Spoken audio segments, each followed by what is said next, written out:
Bienvenue dans ce nouvel épisode du Duc de Savoie. Chaque semaine, plus de 5000 fidèles nous écoutent et des dizaines de nouveaux auditeurs nous rejoignent à chaque épisode. Merci à vous. Le Duc de Savoie, qui s'exprimera dans quelques instants, est un personnage fictif et chevaleresque.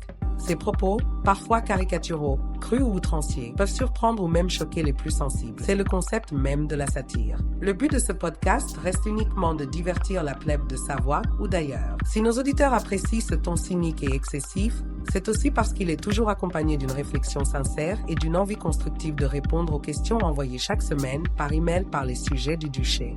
Le duc, qui est un homme bon et juste, condamne toute forme de haine ou de discrimination, sous quelque forme que ce soit. Place maintenant à la sainte parole hebdomadaire. Le duc t'aime et veille sur toi. Bienvenue sur The Duke Connection. Je m'appelle Hugo Ferrari, duc de Savoie, autoproclamé depuis 2019, pratiquant d'ultra trail depuis 2014, speaker sur des événements sportifs depuis 2017, premier podcasteur course à pied depuis février 2018, organisateur d'un trail rassemblant 1800 participants depuis 2019 et enfin rédacteur web depuis 2020 sur le site duc-army.fr où vous retrouvez toutes, je dis bien toutes, les informations gravitant autour du trail. Eh bien, bonjour à toutes et à tous, on se retrouve pour ce nouveau podcast numéro 376 avec une interrogation de ma part puisque je n'ai pas beaucoup de questions, j'en ai plus d'ailleurs, je ne sais pas pourquoi vous continuez d'écouter ce podcast puisque vous ne participez absolument pas. Aucune participation des 6000 personnes qui ont écouté celui de la semaine dernière. Eh bien écoutez, je vais donc tout faire tout seul, ça n'est absolument pas grave puisque je déborde d'idées, je n'ai finalement pas besoin d'aide ou autre. Et aujourd'hui, je m'interrogeais justement sur le sort d'une espèce rare qu'on a vue en France en 2024 qui s'appelait le Vincent Bouillard. Et cette espèce rare a été, on a une nouvelle bête du troupeau, c'est le pierre-livache qui est apparu cette année. Il est apparu en octobre 2025, le pierre-livache sauvage, qui lui aussi a remporté un grand monument alors que sur le papier, on ne l'avait pas spécialement placé dans les très grands favoris. Et encore une fois, si vous avez une question, n'hésitez pas à me l'envoyer. Vous allez sur mon site internet, vous avez un onglet Contact, et je sais, c'est incroyable, mais il fonctionne. Eh oui. Ah, c'est fou. C'est fou. Alors, le podcast du jour, bon, déjà sur le sujet, j'avais quand même pas grand-chose, pas être très très long, mais j'étais aussi un peu perturbé avec les actualités. Alors, il faut les chercher puisqu'on essaye de vous les cacher, mais les actualités... Enfin, en fait, je sais pas si on essaie de vous les cacher, comme je ne regarde pas la télé, je ne m'informe pas sur France Propagande, mais sur d'autres sources beaucoup plus justes, même si France Propagande est très fort pour vous faire croire qu'ils sont l'information. Bon, en ce moment, ça se passe un petit peu mal pour eux, en commission, je sais pas comment ça s'appelle, en commission d'évaluation, enfin bon, on va pas revenir là-dessus, pas ça.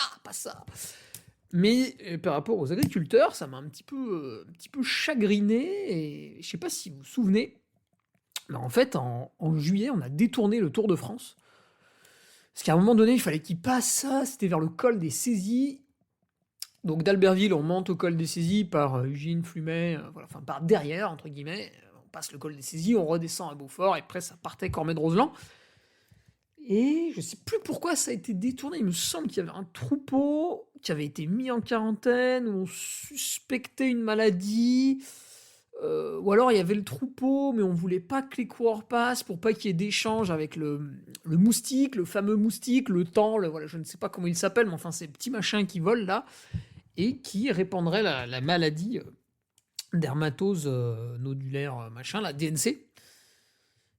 Un peu emmerdant pour les troupeaux, puisque les vaches en souffrent, voire même on meurt dans certains cas. On va pas débattre du pourcentage, ça ne sert à rien, ça n'est pas du tout Mon sujet, ça n'est pas du tout ma spécialité, mais voilà, une espèce de virus qui les rend malades. Donc voilà, vous avez 100 vaches, le virus arrive sur le troupeau, il y en a 1, 2, 3, 4, 5 qui sont malades, on ne sait pas, il y a un certain pourcentage. Et parmi le pourcentage de vaches malades, certaines succombent. Et pour lutter face à ça, il y avait une solution radicale. En juin-juillet, c'était d'abattre le troupeau. Voilà, vous abattez le troupeau, le moustique arrête de gigoter dans tous les sens et ne va pas infecter le reste. Donc finalement, voilà, tu te coupes un bras pour ne pas perdre la vie. C'était un peu ce principe qui avait eu l'air, sur le coup, de fonctionner. Et ensuite, l'été passe, a priori sans trop de problèmes, et pas de bol. À l'automne, au moment où je pense on bouge un peu nos bovins pour les rentrer à l'étable, voilà, préparer l'hiver, etc. Pas de bol, le truc refait surface à plusieurs endroits, à 2 endroits plutôt, on va dire le Doubs et le Sud-Ouest. Et là, ça s'est mal passé. Ça s'est mal passé parce que pour des raisons qui lui appartiennent, un éleveur dans le Doubs avait refusé de faire abattre le troupeau.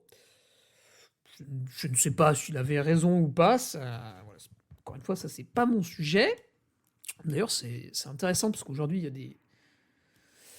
a des débats entre plusieurs spécialistes à ce propos, qui sont intéressants quand les deux personnes arrivent à se parler. Et comme il avait refusé, la ministre de l'Agriculture a dit non, ça va pas. Avec l'aide du préfet, boum, CRS, tac, hop, finalement abattu. Et pas de bol, juste après une autre exploitation, cette fois-ci dans le Sud-Ouest, en Ariège, décide elle aussi de ne pas abattre son troupeau, donc 208 vaches, une malade. Et on lui dit il faut abattre. Donc 2 frères associés, elles disent non. Non, on veut pas abattre, on veut faire un truc de quarantaine, de machin, de... Bref, ils avaient bricolé un protocole et ils souhaitaient le proposer aux autorités. Et les autorités, c'est là où le problème commence à arriver, ne veulent pas écouter, ne veulent pas entendre, ne veulent pas se déplacer sur le terrain non plus, et finalement, au lieu de se déplacer, on a quand même une ministre, bon, on va peut-être pas dire qu'elle est payée à rien foutre, mais je pense qu'elle pouvait quand même bouger certains trucs dans l'emploi du temps pour se rendre sur place et éventuellement nouer un dialogue. Peut-être on discute, on trouve une solution. Au lieu de ça, on voit la force. C'est-à-dire qu'elle dit non, mais j'ai pas envie de vous écouter, on abat coûte que coûte. Putain, la vache. Paysans se rebellent. Et ils sont 1500 sur la ferme, ils réalisent une protection de l'exploitation. Et là, ça filme dans tous les sens, évidemment. Donc on a des images toute la journée du jeudi dernier. Donc c'était le 11 décembre. On a des images toute la journée, les paysans se rassemblent, ils sont nombreux, le matin ils étaient à peu près 300, et vers midi ils avaient dépassé les 1000. Ça fait une belle armée, entre parenthèses.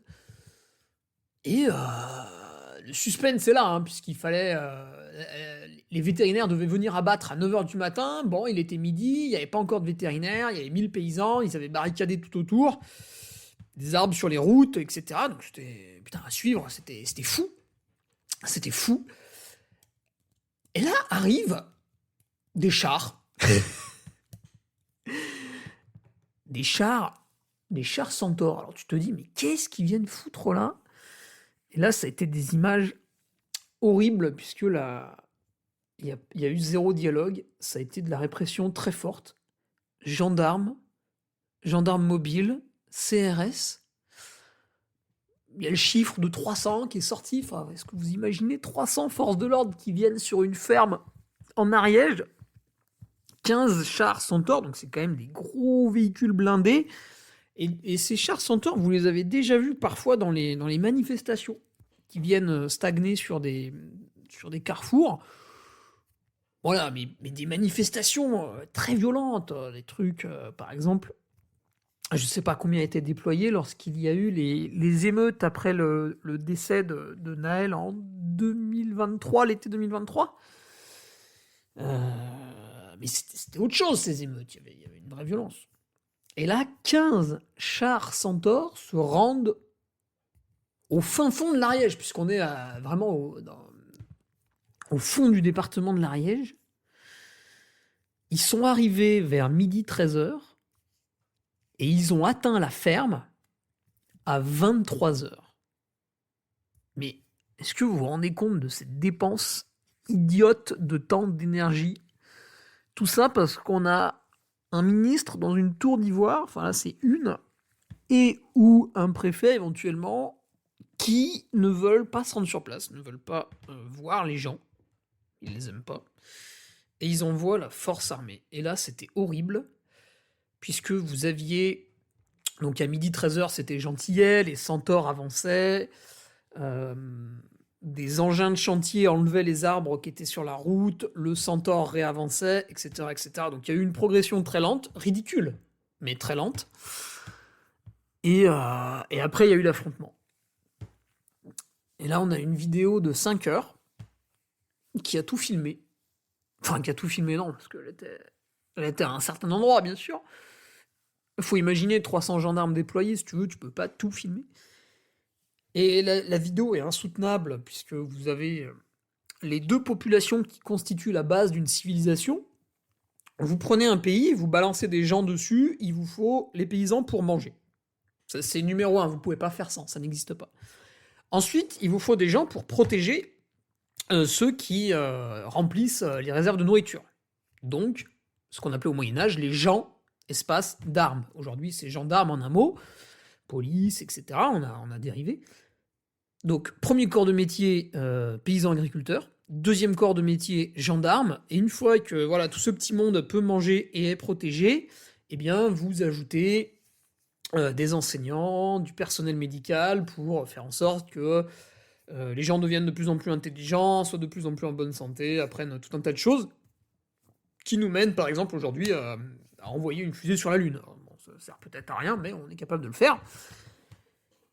Et donc, vous avez ces deux corps de métier qui sont d'ailleurs des gens qui ne gagnent pas énormément d'argent, parce qu'on parle souvent des paysans qui sont pas très fortunés, mais les gendarmes non plus. Ils économisent un petit peu, parce que souvent ils sont logés à la caserne, mais enfin, c'est pas... En fait, un jeune qui veut devenir riche, il fait pas gendarme, il fait autre chose. Et on a fait affronter ces deux populations. À un moment donné, les agriculteurs ont beaucoup discuté avec les forces de l'ordre, qui ne sont pas des débiles profonds. Ils ont discuté. Et à un moment donné, dans la nuit, donc les agriculteurs étaient à genoux face à des CRS casqués, etc. Et à un moment donné, un agriculteur se lève, on le voit sur la vidéo, il se lève, le gendarme en face de lui relève sa visière du casque, et ils se prennent dans les bras. Donc en fait, il y avait une vidéo live qui a duré pendant 5 heures, et maintenant elle est visible sur YouTube. Et donc l'éleveur et le CRS se prennent dans les bras. Alors là, on se dit, bon, bah voilà, on va discuter, on va arriver à une solution. Et ça a été en réalité le point de non-retour, puisque le chef de section, chef de cohorte, je sais pas comment ça s'appelle, mais en gros, il y a eu une sonnerie. La brigade mobilisée a reculé. Ceux qui, entre guillemets, avaient été convaincus par les agriculteurs, ils ont reculé. Une nouvelle brigade est arrivée, une brigade qui était sur place, mais qui n'avait pas à discuter avec les gens.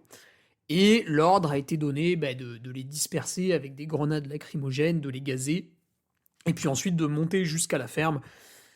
Les grenades lacrymogènes, alors on n'aura jamais le chiffre exact, mais le lendemain, il y avait des vidéos des paysans qui les ramassaient dans le champ, avec l'aide de certains gendarmes, d'ailleurs, c'est à souligner.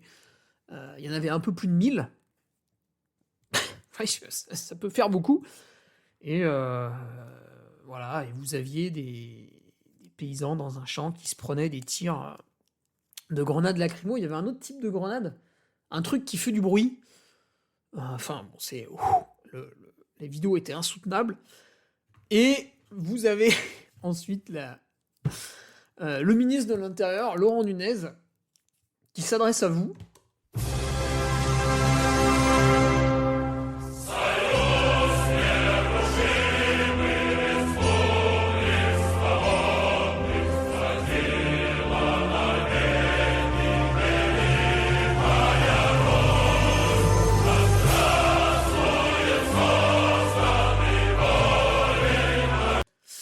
et il vous dit qu'il y avait des Black Blocs. Mais ils sont où? Ils sont où? Parce que pas d'arrestation, invisible sur les images. Quand on regardait les images, quand il y avait les gilets jaunes, bah, vous voyez très très bien ces Black Blocs là, des gens masqués, déguisés et qui balancent des trucs sur les forces de l'ordre. Là, sur les 5 heures de live, vous pouvez regarder la vidéo, ça ne se trouve pas.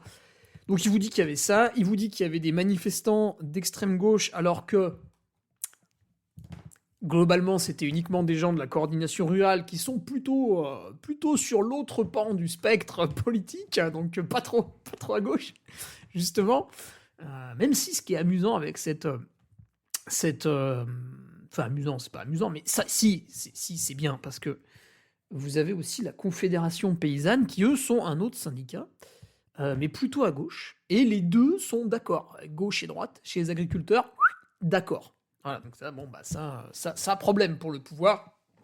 Et donc Laurent Nunez qui nous dit, ouais, voilà, les CRS ont chargé et tout, parce qu'il y avait des Black Blocs. Donc c'est la honte. C'est la honte absolue. C'est la honte absolue sur la République. C'est la honte absolue. François Bayrou est capable de prendre son jet privé pour assister à un conseil de la mairie de Pau dont tout le monde se fout et dont les décisions vont de toute manière ne rien changer à nos vies, puisque à part décider de dilapider toujours plus d'argent public, il est bon à rien. Et là, bon, bah, les jets n'étaient peut-être pas affrétés, je ne sais pas, ni la ministre, ni le préfet, visiblement, pouvaient venir sur place. Pourtant, ils étaient quand même bien protégés, puisque je vous rappelle, 15 chars Centaure, c'est un dispositif remarquable, et tout le monde est dégoûté. Alors, les agriculteurs, évidemment, d'ailleurs, vous le voyez, puisque là, ils sont en train de vous bloquer toutes les routes, ce qui peut être embêtant. Ça m'embête, d'ailleurs, beaucoup sur différents points. J'y reviendrai tout à l'heure, je finis mon intro. Mais... qu'est-ce que je disais? Ah oui, les gendarmes sont dégoûtés. Quand vous vous engagez dans la gendarmerie, dans la police, en fait, vous n'avez pas dans l'idée de tabasser du paysan. Ça ne vous a d'ailleurs jamais traversé l'esprit. Et quand l'ordre arrive, vous trouvez ça bizarre. Bien évidemment, ces gens-là ne peuvent rien dire, parce que sinon, on va les engueuler. Et le ministre avait aussi dit que ce n'était pas vrai, que les gendarmes n'avaient pas sympathisé, enfin ne s'étaient pas relevés face aux paysans. Mais là encore, ben, la vidéo est là. Enfin, sur la vidéo, je pense qu'en zoomant, on peut même voir qui était ce CRS qui a relevé sa visière et qui a, encore une fois, serré dans ses bras un paysan. Il lui a fait un câlin. C'est pas anodin. Et l'autre vous dit que ça n'est jamais arrivé. Donc voilà. Imaginez ce qui se passe si vous n'avez pas d'image. C'est incroyable. Incroyable. Et les gendarmes sont dégoûtés parce que eux, quand ils veulent justement lutter contre le narcotrafic, ils ont des moyens très limités. Et là, on peut déployer 15 chars Centaure du jour au lendemain. Voilà, on a un hélicoptère qui survole la zone avec des projecteurs. On a 1500 grenades lacrymo à disposition. Mais par contre, quand on veut aller faire régner l'ordre dans un quartier parce qu'il faut extraire un narcotrafiquant, là, on est obligé de faire des demandes pendant 2 ans pour obtenir éventuellement un pistolet à plomb, quoi. Je schématise, mais avec un abonné qui est gendarme et qui a réalisé une magnifique opération le week-end dernier et qui nous a tous sauvés d'un dangereux criminel, justement, eh bien lui n'avait pas tout ça à disposition et il pourrait être diablement plus efficace si on lui en donnait les moyens. Donc ils sont dégoûtés aussi, tout le monde est dégoûté, les images sont folles, elles sont dégueulasses, elles sont immondes. Et je finirai donc là-dessus. Pensez, pour recouper avec les cadeaux de Noël de la semaine dernière, pensez justement, là, vous êtes là, vous vous dites « Ah tiens, mon oncle, je savais pas quoi lui offrir. » Bon, vous n'allez pas lui offrir du foie de veau, évidemment, ça serait un peu bizarre. Mais pensez à offrir un vrai truc, un truc qu'on a produit chez nous, voilà, un truc qui aide. Vous pouvez offrir, il y a pas mal de trucs, vous pouvez offrir le parrainage d'un animal, vous savez, dans les refuges, ça c'est intéressant.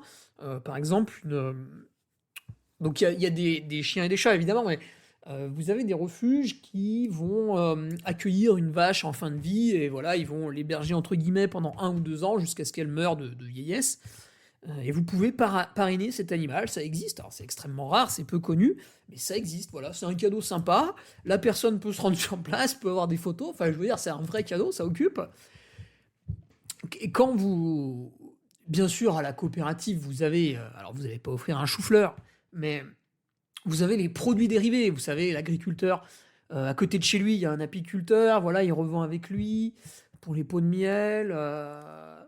Vous avez, au prix du fromage, vous pouvez offrir, hein, ça fait quand même un beau cadeau. Vous avez, nous, on a une chocolaterie par chez nous, pareil, les brasseries locales, on en a un qui fait de la farine, il fait tout un tas de biscuits apéro avec, voire des trucs au blé ancien, là, des pâtes au blé ancien qui sont un délice absolu. Voilà, vous pouvez faire des paniers garnis, voilà. Et comme ça, vous redirigerez votre argent. Et puis encore une fois, si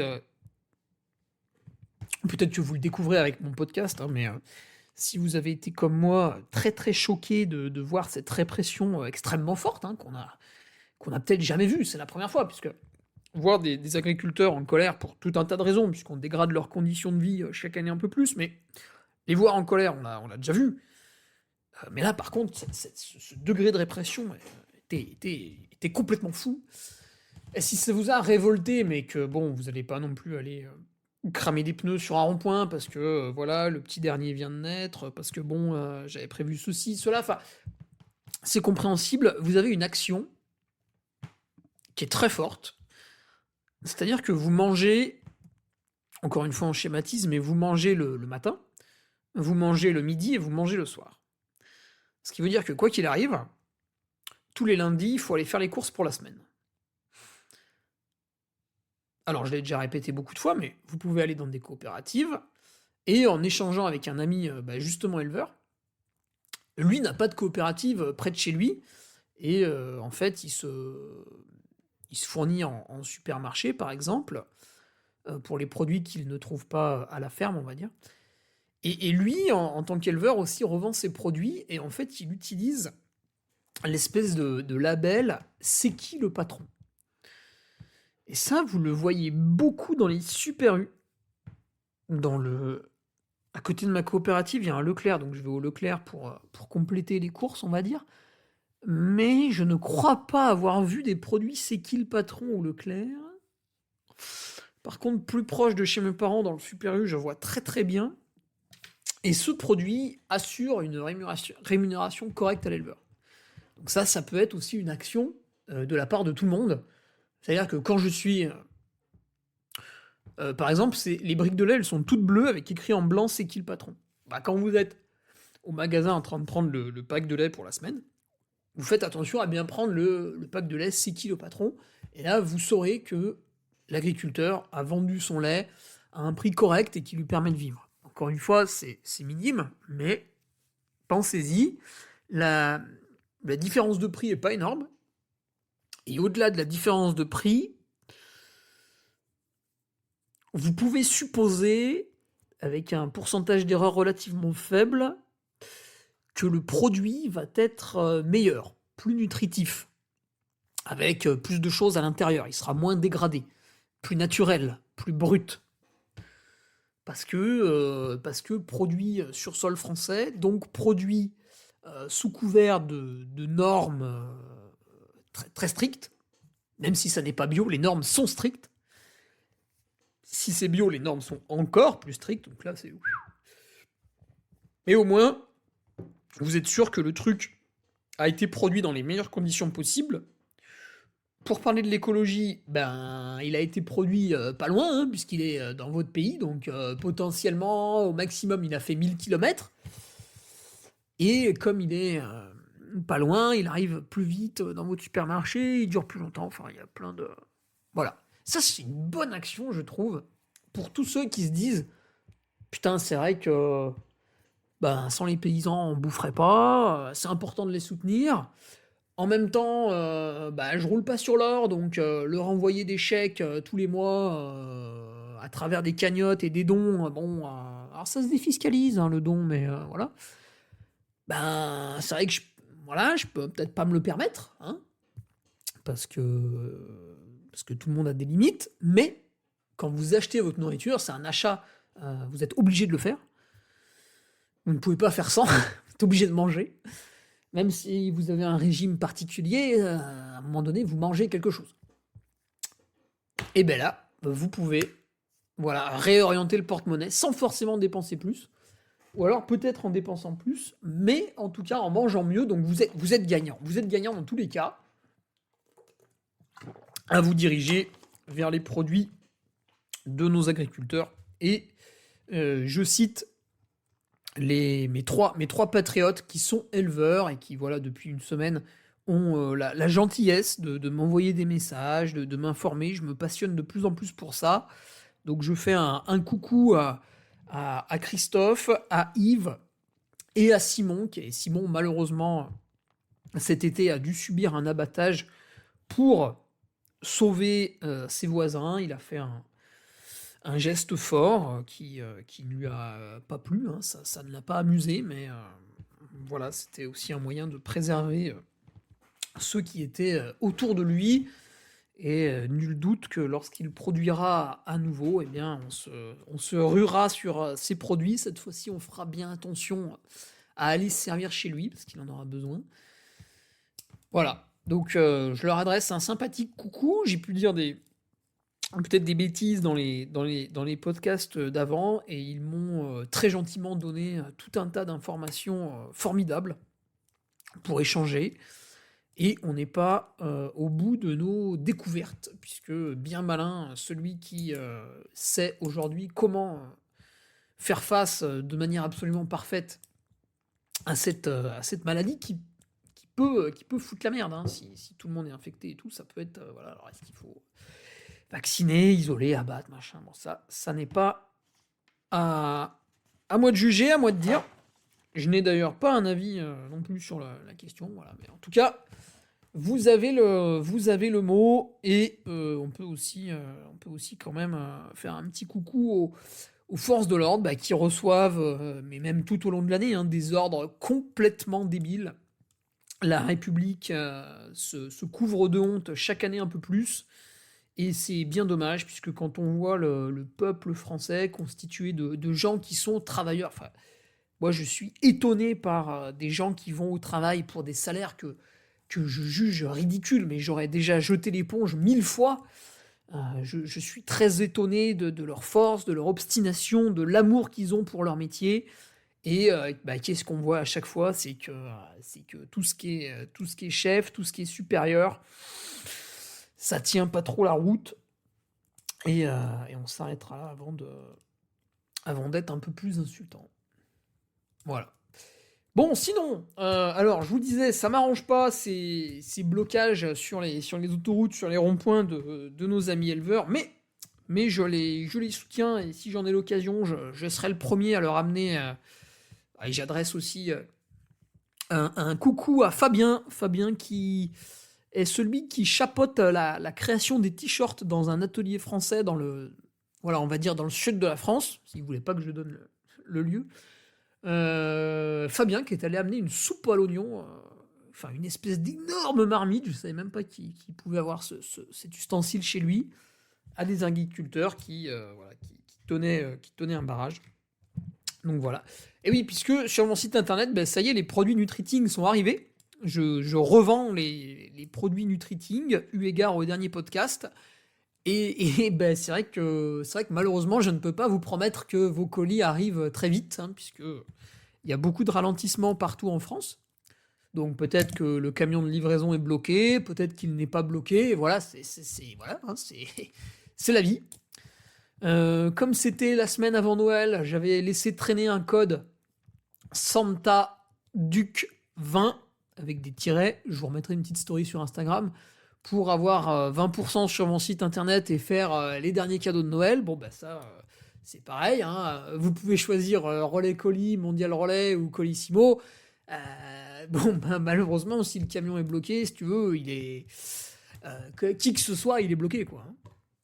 Oh merde! Oh, c'est con! Voilà, donc ne m'en voulez pas si ça n'arrive pas en temps et en heure, et je ne vous en voudrais pas si vous attendez peut-être janvier, mi-janvier pour commander. Je le comprends tout à fait. Qu'est-ce qu'on a... Oh putain. Un patriote fait une commande, le mondial relais arrive samedi. Bon, il avait pas le temps d'aller le chercher, il s'est dit ouais, j'y vais lundi. Lundi matin, il arrive au point relais. Le point relais avait brûlé. Oh merde! Oh, c'est con! Putain, le point relais avait brûlé. Enculé de point relais qui brûle. Donc évidemment, le colis avait brûlé. Hein.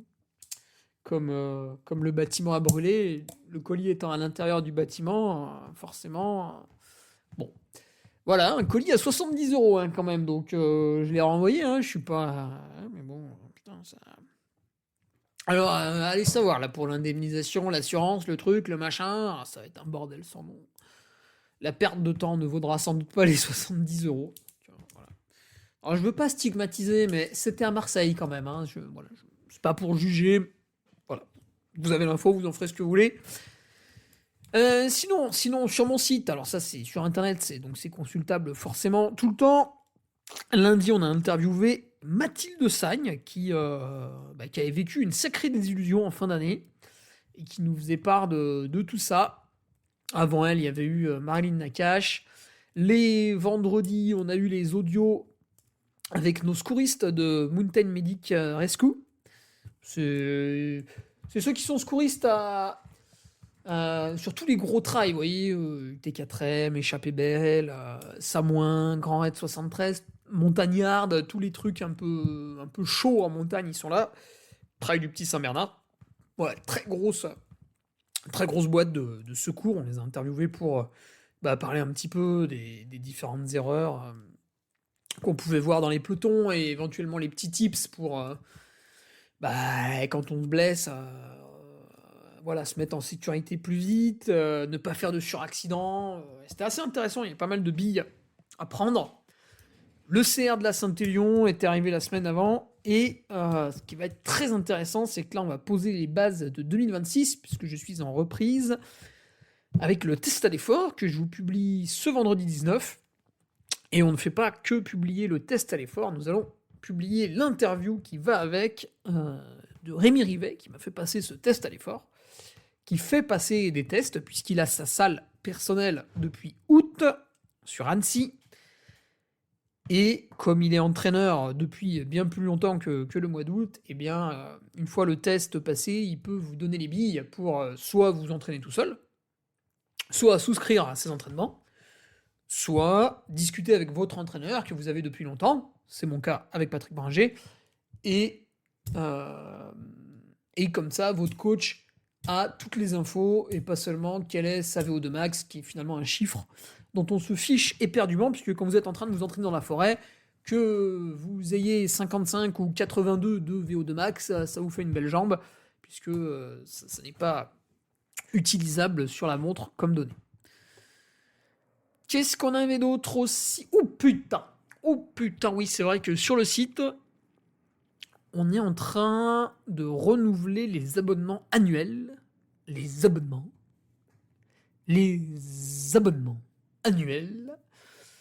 Et les abonnements annuels... Parce que l'an dernier, le site a été lancé début décembre. Donc là, je crois que les premiers abonnements annuels du 10 décembre ont été renouvelés. Et en fait, ce qui se passe... Alors, c'est automatique.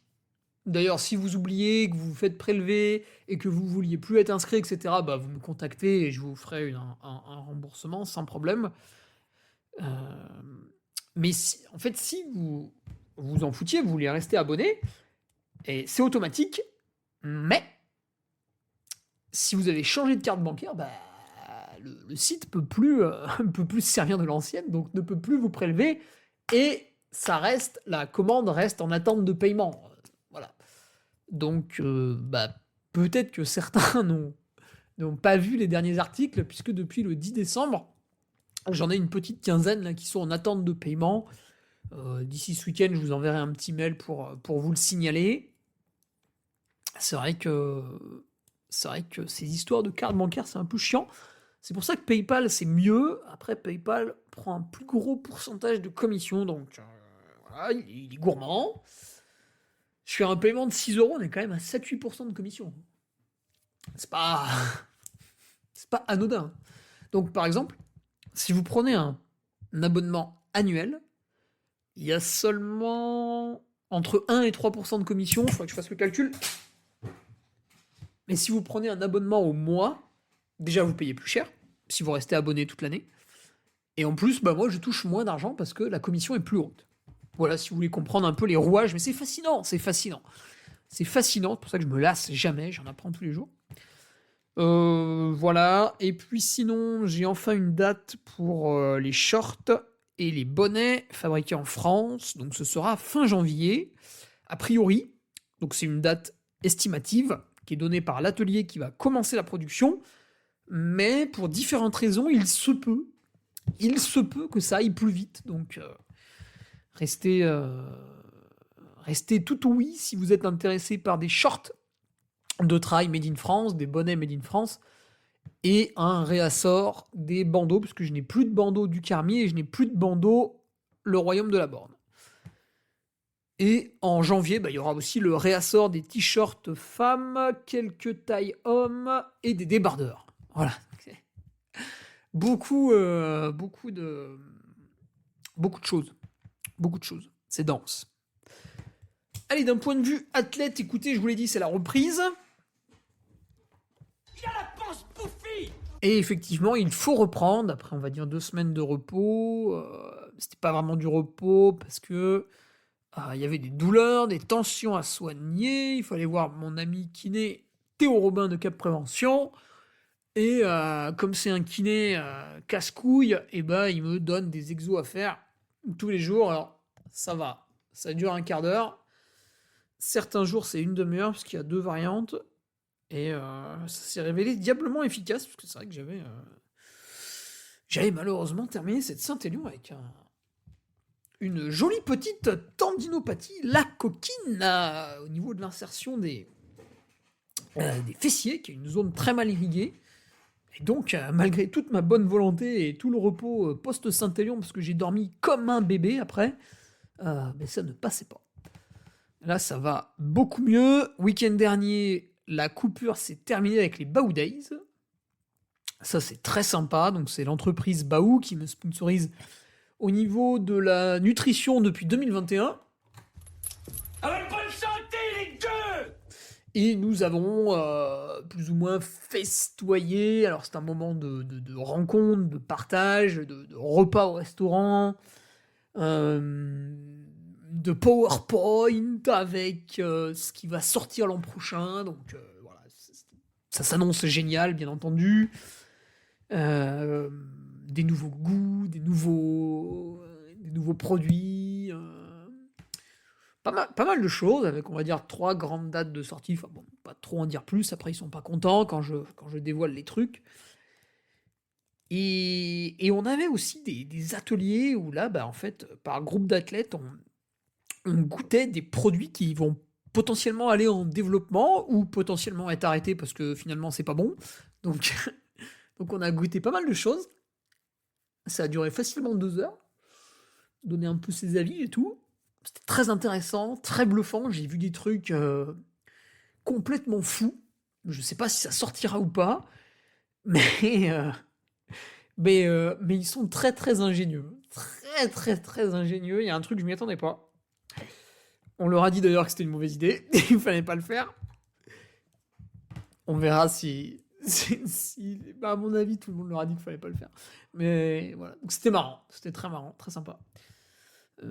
Bon, alors le problème, c'est quand vous goûtez des trucs sucrés à 11h du matin, vous arrivez à table à midi, vous avez plus faim. Mais bon. Et voilà. Sur les 35 athlètes sponsorisés, vous en aviez quand même 25 présents, ce qui montre que les gens se sentent quand même concernés. Les employés sont là aussi, donc c'est très intéressant parce que c'est des gens que tu vois en coup de vent dans l'année. Parfois, c'est des gens avec qui tu échanges uniquement par mail. Et là, tu les vois en vrai, voilà, tu manges avec eux, tu discutes, c'est très très bonne ambiance. La soirée du vendredi soir s'est éternisée un petit peu, et en fait, à part Baptiste Elmenreich qui avait une coupe de France de ski alpinisme qui allait se coucher un peu tôt, et bien après, on est quand même pas mal resté à discuter, alors que globalement, tout le monde avait le droit de partir, donc ça montre aussi qu'il y a un bon esprit. Donc voilà, c'est très très sympa. C'est très très sympa, et je pense que pour ceux qui apprécient la marque, vous serez pas déçus des prochaines sorties. Voilà, en tout cas, il y aura de la variété. Et voilà. Puis pour ceux qui aiment pas la marque, écoutez, continuez à vous servir ailleurs, il n'y a absolument aucun problème. On peut pas plaire à tout le monde du tout. Et d'ailleurs, c'est très très bien, puisque ça fait de la concurrence. Et la concurrence saine amène à l'excellence. D'un point de vue speaker, je fais plus rien.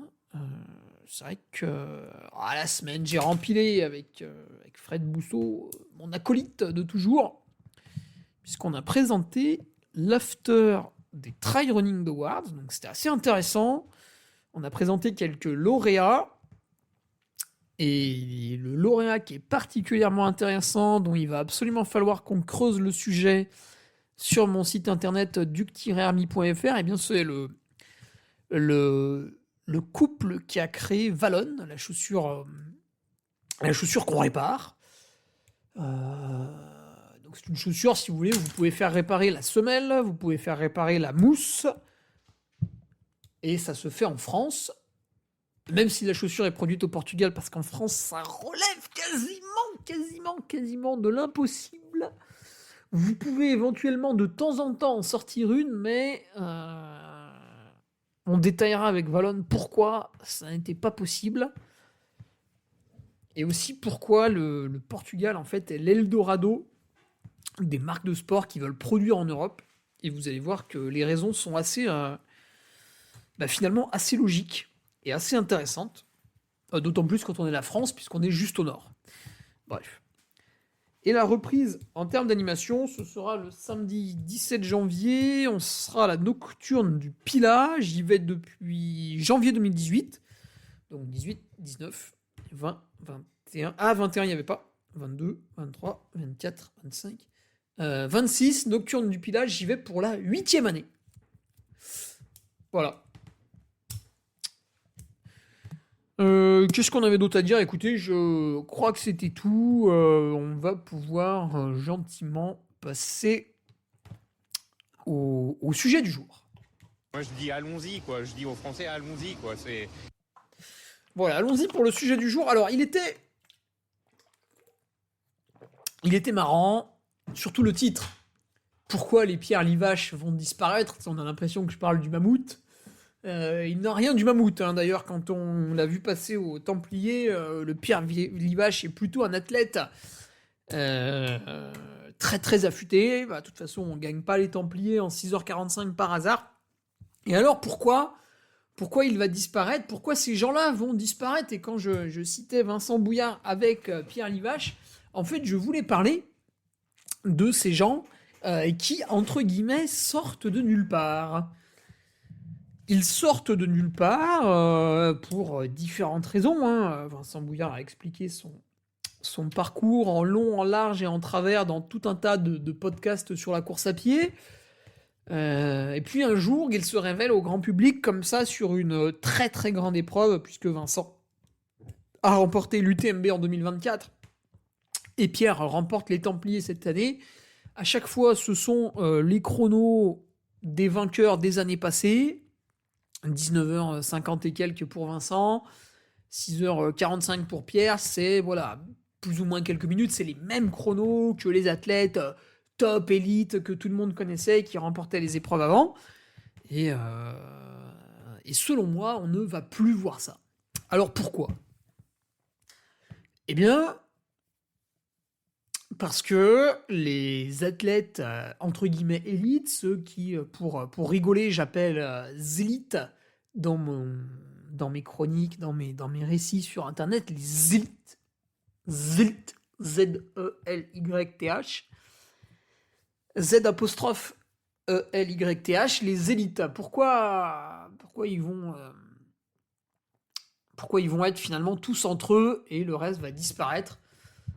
Eh bien parce qu'ils bénéficient de privilèges. Et oui. Déjà, il y a des privilèges à l'inscription. Certaines personnes peuvent appeler, par exemple, l'organisation des Templiers le lundi et se retrouver inscrits pour le dimanche matin. Pareil sur la Saint-Élion, sur tout un tas de courses. Il n'y a que l'UTMB qui l'interdit plus ou moins, encore que Kylian n'a jamais essayé, on verra s'ils osent lui refuser.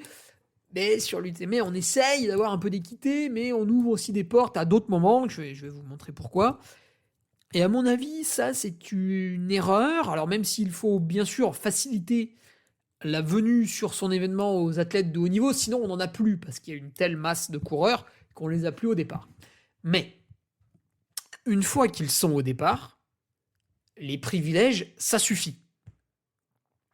En plus, c'est les meilleurs athlètes, c'est ceux qui ont le moins besoin d'être assistés, en gros. Sur un UTMB, quelqu'un qui le fait en 45 heures, on peut comprendre que sur les ravitaillements, pour se remonter le moral et tout, il a peut-être besoin de voir sa famille, il a peut-être besoin d'emporter plus de choses, etc., etc. Un mec qui met 20 heures, il a besoin de rien, il prend 2-3 barres à chaque fois, c'est fini, hein, ça va au bout. Hein. Donc, le problème que je vois à ça, c'est que on va déjà détailler les règles de l'UTMB, même si elles sont susceptibles de changer pour 2026. Suivant votre cotation, votre index UTMB, vous êtes soit dans le SAS numéro 1, si vous êtes ce qu'on appelle, parce que maintenant il y a une nouvelle définition qui est sortie depuis cette année, c'est ce qu'on appelle le top élite. Donc le top élite est supérieur à l'élite. Eh oui. Le ridicule ne tue pas. Et toi, t'es top élite? Non, moi je suis élite B-, ce qui est supérieur à élite C+. On va mettre des notes, c'est comme le triple A de la France, là. Enfin, je sais même pas si on l'a encore.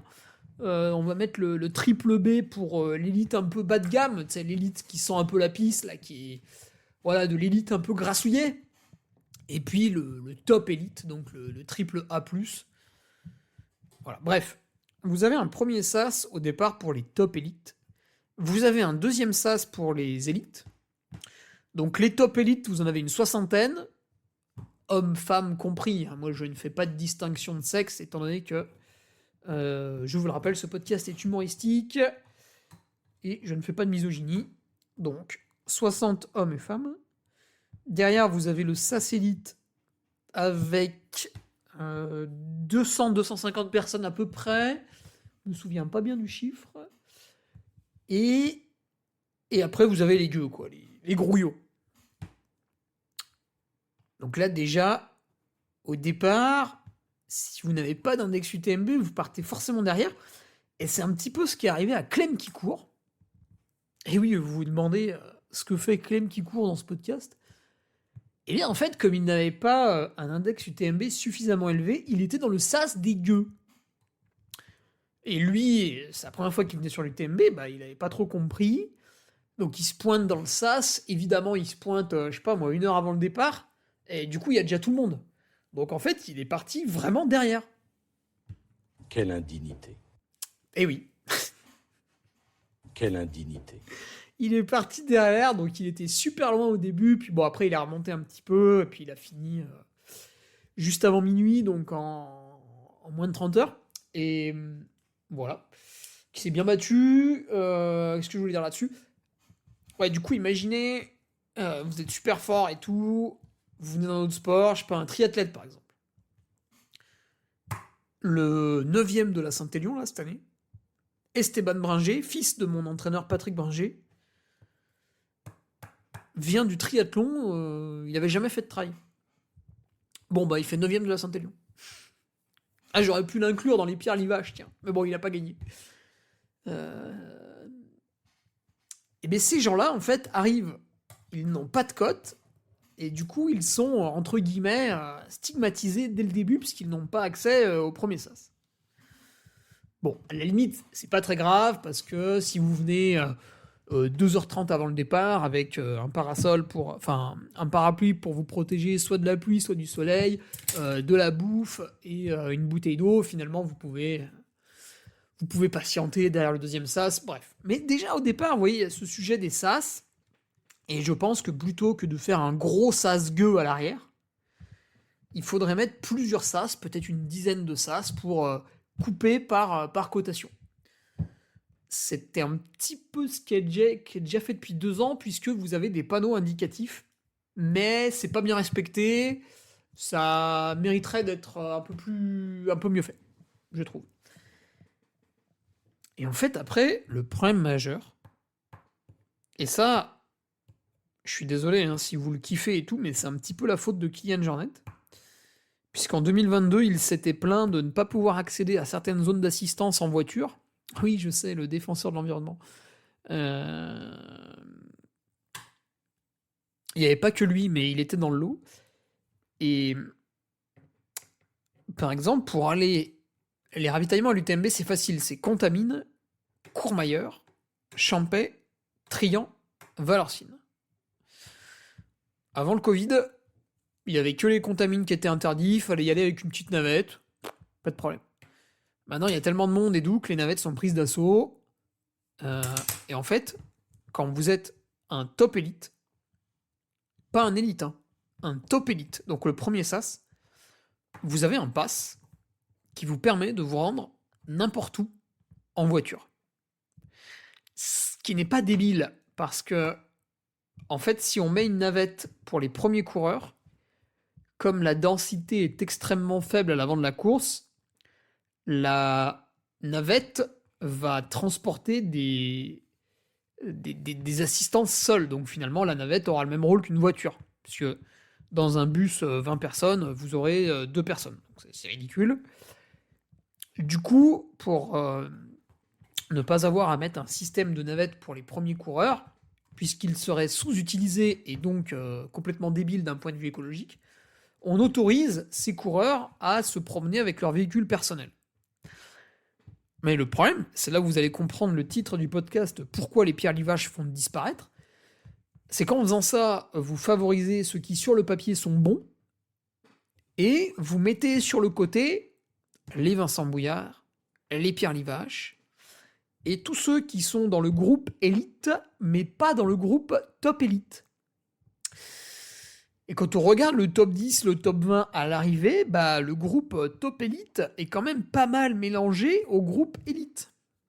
Donc ça pose des problèmes. Alors qu'il suffirait d'inverser la tendance en disant vous allez à tel ravitaillement en voiture, pas parce que votre nom c'est Monsieur Jornet, mais parce que votre voiture suiveuse a passé la barrière horaire qui fait qu'après la route est fermée, vous ne pouvez plus y aller. D'accord ? Ainsi, seules les voitures qui suivraient les premiers coureurs, et non pas les top élites ou les élites, puisque n'importe qui a le droit d'être devant, il suffit d'être fort, eh bien les voitures, sans distinction de rang, peuvent passer jusqu'à une certaine heure, où là on considère que vous êtes dans un peloton dense, et à ce moment-là, c'est la navette qu'il faut utiliser. Ce qui est amusant, c'est que c'est d'ailleurs le cas à Champais. À Champellac, mes parents et ma compagne qui me ravitaillent passent systématiquement avant la barrière horaire et peuvent donc se rendre avec leur véhicule sur le lieu de ravitaillement, parce qu'ils passent avant que la route soit fermée. Et moi, j'arrive, je sais plus combien de temps après, mais j'ai une petite marge. Ce qui veut dire que, et je ne suis pas un top élite, je suis, je dois être plus ou moins au milieu des élites en fait. Mais comme j'arrive à Champais, à chaque fois j'y arrive dans le, je sais pas, j'étais combien cette année, je devais être 30, 35 à Champais. Et bien, comme j'arrive 30-35e à Champais, en termes de temps, en termes de chrono, je suis avant la barrière horaire qui interdit aux voitures de monter. Donc finalement, ça n'est pas grave. Je n'ai pas besoin de ce pass, puisque j'arrive sur ce coup-ci à venir avant la barrière. Mais, par exemple, au Contamine, là, il n'y a pas d'histoire de barrière horaire. Enfin si, mais elle est très tôt. Donc on contamine, il faut quasiment absolument y aller en navette. Encore une fois, sauf si vous êtes top élite. Et là, ça n'est pas très juste. Alors en fait, on arrive toujours à bricoler. Moi, j'ai ma stratégie, j'ai ma technique. Je vais pas la partager ici parce que je suis pas votre papa. Et si moi j'ai trouvé comment faire, eh ben, soit vous trouvez comment faire, soit vous êtes bête. Et quand on est bête dans la vie, on est forcément désavantagé. Donc mon conseil, ne soyez pas bête. Devenez intelligent si vous ne l'êtes pas pour l'instant. Pareil, triant, soi-disant on peut pas y aller, on peut pas se garer, il faut le pass pour machin, truc et tout. Le pass on le donne qu'au top élite. Tonton Ferrari, il a sa méthode. Mais, je dirais pas qu'on n'est pas dans les clous, mais c'est border. C'est comme quand tu déclares tes impôts. C'est pas que t'es pas dans les clous, c'est que si on pose les questions qui font mal, c'est border. Je plaisante.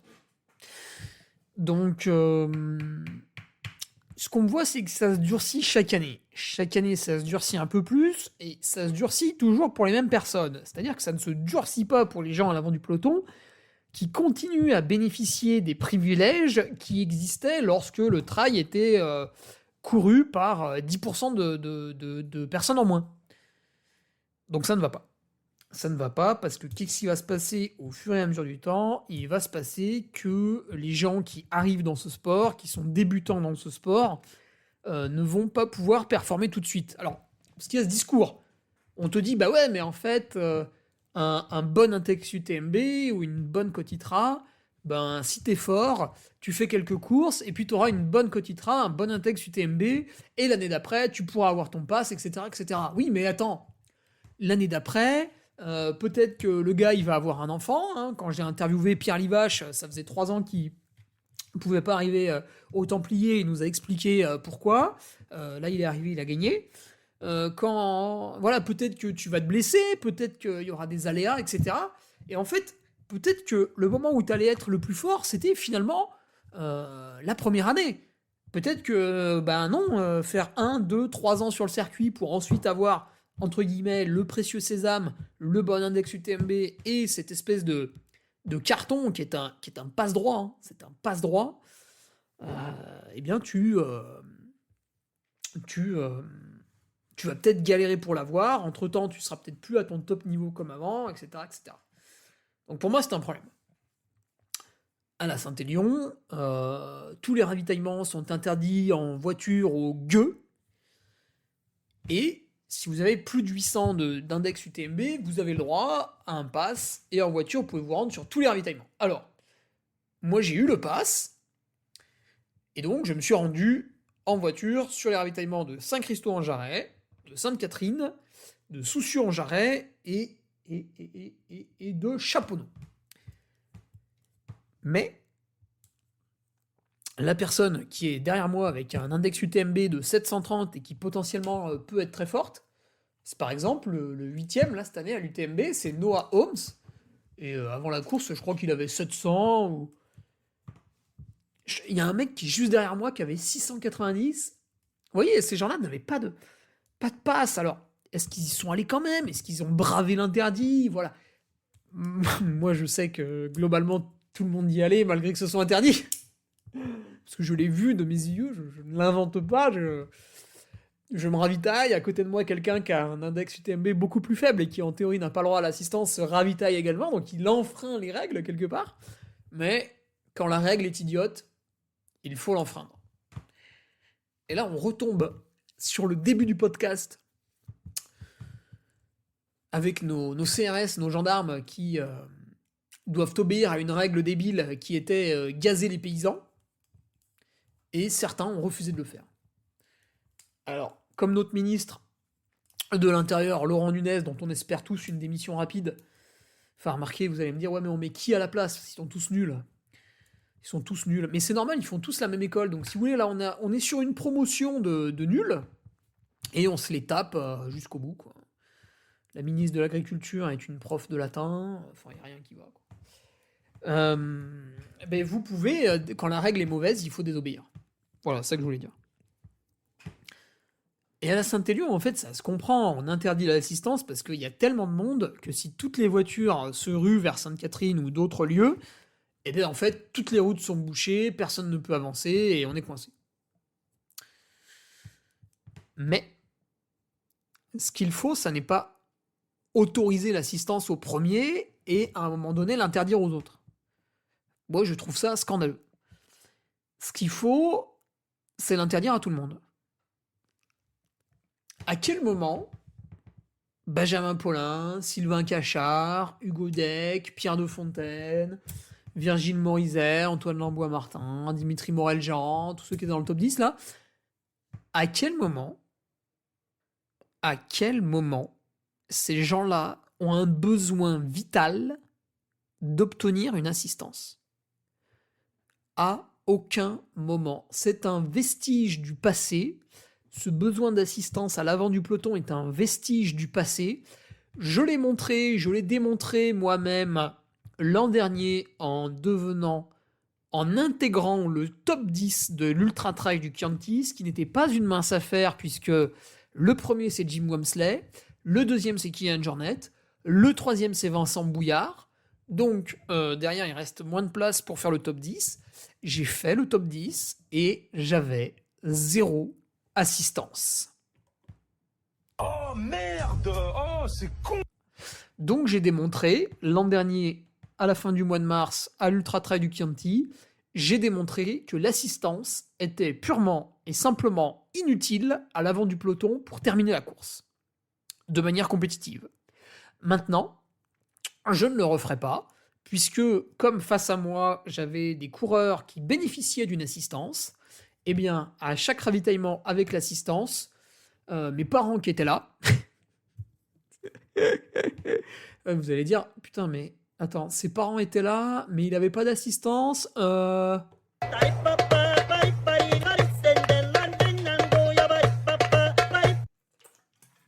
Oui, en fait, moi je leur avais dit, ouais, je fais tout seul sans assistance. Donc là, ma mère était. Quelle indignité. Ma mère était choquée, elle voulait absolument participer et tout, ils avaient prévu de venir. Je dis, c'est pas grave, vous me ravitaillez pas, mais si vous avez envie de voir la course, vous venez m'encourager sur le parcours.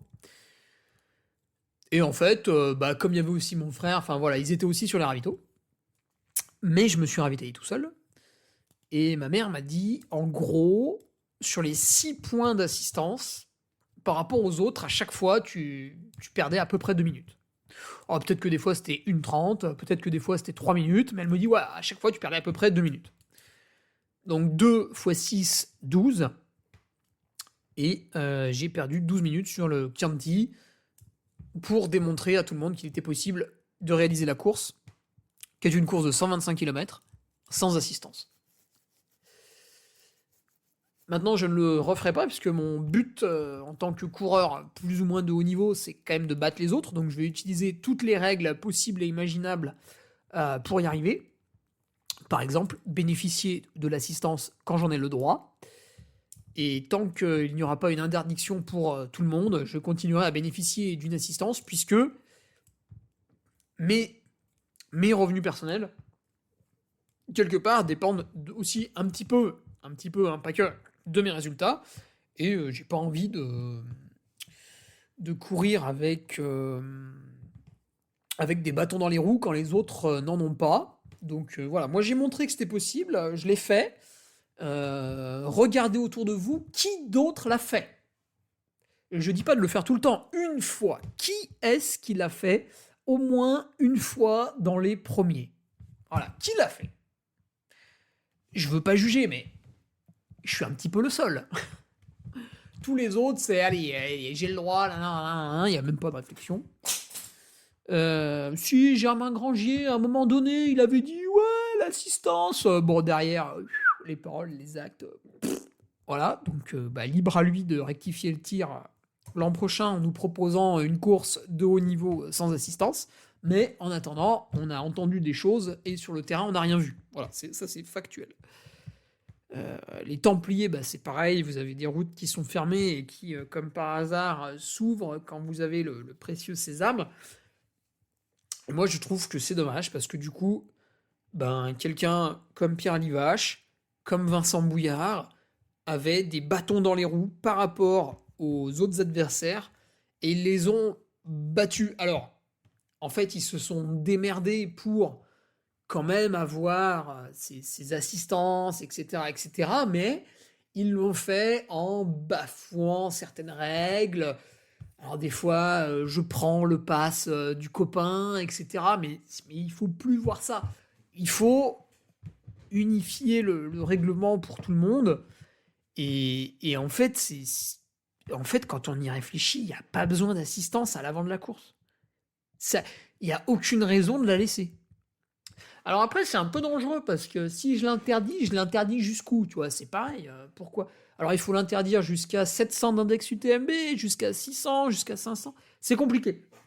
C'est compliqué. Et si tu l'interdis pour tout le monde, il y a quand même beaucoup de coureurs du milieu de peloton qui vont dire ah, putain, t'es gentil, mais en fait, moi j'appréciais de voir mes enfants à tel point et tout, et là, tu me les enlèves, etc. Donc je ne dis pas que c'est facile, je ne dis pas que j'ai la solution, mais ce qui est sûr et certain, c'est qu'en fait, à l'avant, on n'en a pas besoin. On peut tous faire sans, et d'ailleurs, ce serait très amusant. Ça fait 2-3 ans qu'on tourne autour du pot dans ce sport. Course épique, dans la tête d'un coureur, Let's Try Podcast, mon podcast, etc.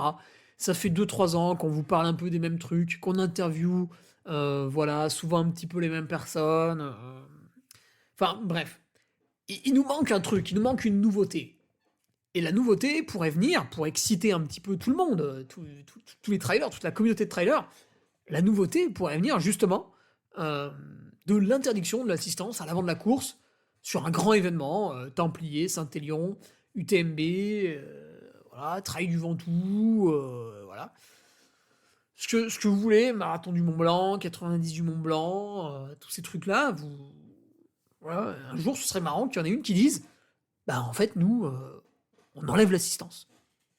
Par contre, attention, derrière, il faut que le ravitaillement soit peut-être pas irréprochable, mais de grande qualité. Ce qui est déjà le cas sur les Templiers, sur l'UTMB. La Saint-Élion, je ne sais pas, je ne me suis pas arrêté, je ne peux pas vous le dire, mais j'imagine que le ravitaillement est de bonne qualité, sinon les coureurs s'en plaindraient, enfin bref. On peut aussi rajouter des drop bags, et en fait, imaginez les images. Vous avez Kylian Jornet, Jim Wamsley, Mathieu Blanchard, Thibaut Garivier, Tom Evans, un coureur chinois, les G-Duo, etc. Ils arrivent un petit peu dans Théo Détienne, ils arrivent dans les mêmes secondes. En 5 minutes, il y en a 4 qui arrivent à Courmayeur.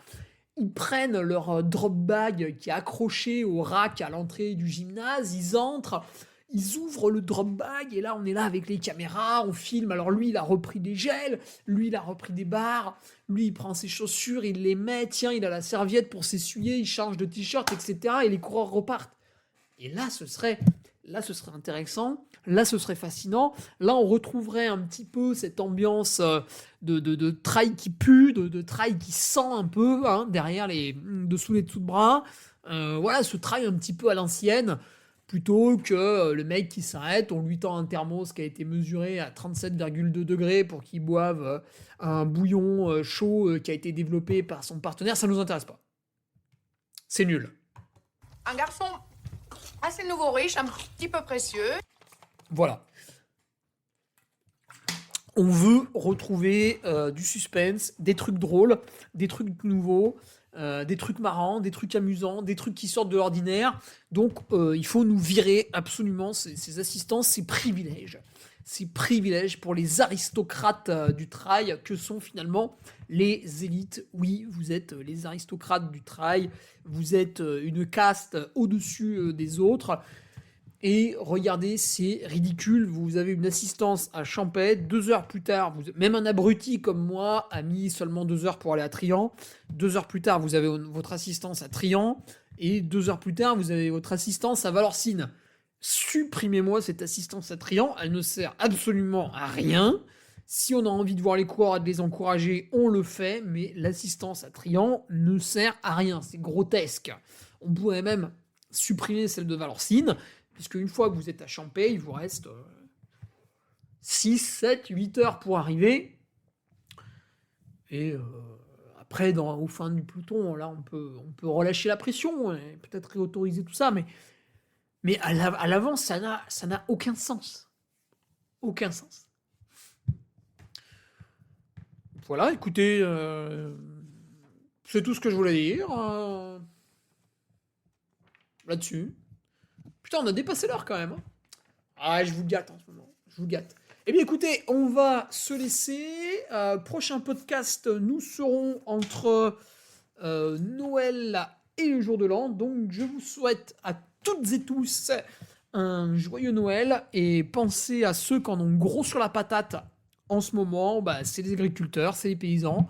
Peut-être que c'est un milieu avec lequel vous n'êtes pas du tout familier et qu'ils vous paraissent un peu bizarres, un peu bourrus, parce que des fois, ils parlent avec un sacré accent, voilà, parce qu'ils se promènent pas en costard-cravate toute la journée. Et quand vous réfléchissez 2 minutes, même si c'est un monde qui vous est complètement différent, complètement étranger, un monde qui ne vous attire peut-être pas, hein, vous dites putain c'est dur et tout, travailler la terre, machin, moi je préfère, voilà, enfin moi je suis en train de faire des podcasts, je suis pas en train de faire le jardin. Eh bien quand même, ayez une pensée pour eux, puisque je vous le dis, le matin, le midi, le soir, c'est grâce à eux que vous mangez, et grâce à personne d'autre. Donc ayez un geste pour eux, c'est les vacances de Noël, c'est le Nouvel An, c'est là où justement tout le monde est censé plutôt s'entraider. Donc voilà, vous avez sans doute autour de chez vous des gens, ça peut être un simple regard, un simple sourire. Vous les croisez peut-être sur un point de blocage, ça fait 1 heure que vous attendez dans votre voiture, eh bien vous ouvrez la tête, vous leur souriez, vous leur dites merci, on vous soutient, et ce simple petit mot leur fera plaisir, puisque voilà, c'est pas correct, c'est pas correct ce qui leur arrive, et c'est depuis très longtemps, et moi-même je suis le premier fautif, puisque je m'y intéressais très très peu avant, et j'y suis de plus en plus sensible au fil du temps, hein, plus on vieillit, plus on devient sage. Sauf, bien sûr, quand vous sortez de l'ENA, là, vous êtes une ordure toute votre vie. Allez, salut. Au revoir les gueux, c'était le Diva Podcast de toute savoir. Article brillant, interview et made in France. Hésite pas et inscris-toi, ainsi l'offrande que tu feras.